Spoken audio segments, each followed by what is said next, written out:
Welcome back, children.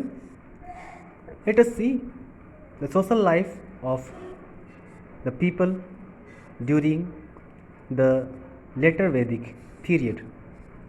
Family. Large family, that means joint family system, was prevalent in the society. It was also there in the early Vedic age. Now, the joint family system continued in later Vedic age also. All the decisions were taken by the male members of the family. Hence, it was patriarchal in nature. The birth of a son was welcomed in the family. This line you read once again. The birth of a son was welcomed in families. So, this was adapted, this was started that time, and it is still there in our Indian society. When a son takes birth in a family, that is welcomed today also. But when a girl child take birth, that is not accepted by family members. So the birth of a son was welcomed in the family. From here only the sons were getting more importance than the girl child. Status of women.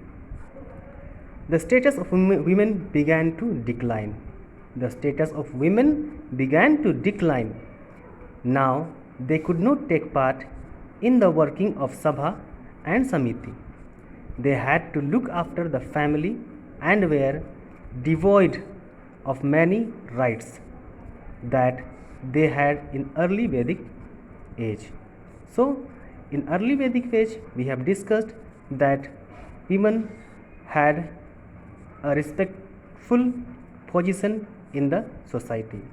They were receiving education. And what we have discussed? We have also discussed about not a single religious ceremony were performed in absence of women. But here you can say they were not allowed in Sabha and Samiti, and their rights also had been taken. They, in this, whatever the rights they were enjoying in early Vedic age, that were now devoid. They were lacking of all those rights. Let us see caste system. The division of society on the basis of caste or varna became hereditary. Okay, now it became hereditary.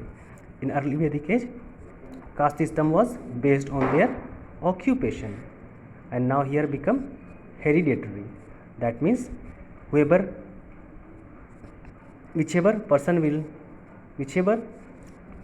caste you are belonging to, and here you can see the caste of a person was decided by one's birth, not by deeds or occupation.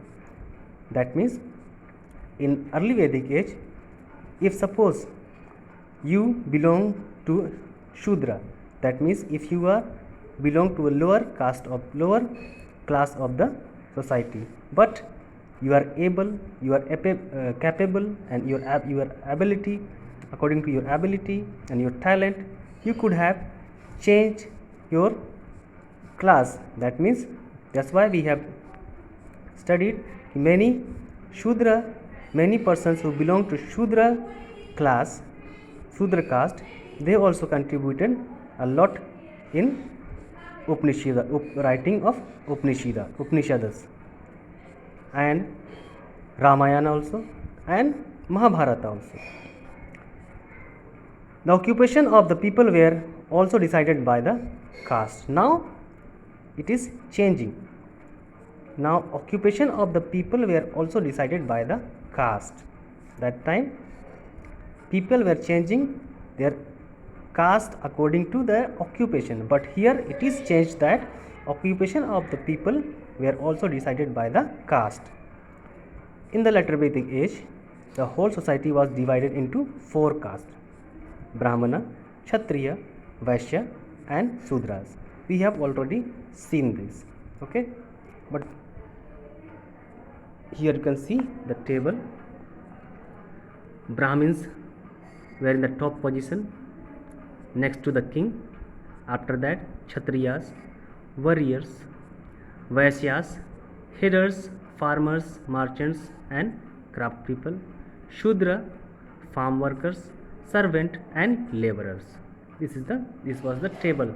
It is decided by that time, means this caste system was decided in the later Vedic age, and still today we are facing the same inequality in our life in the life of modern society of the Indian culture.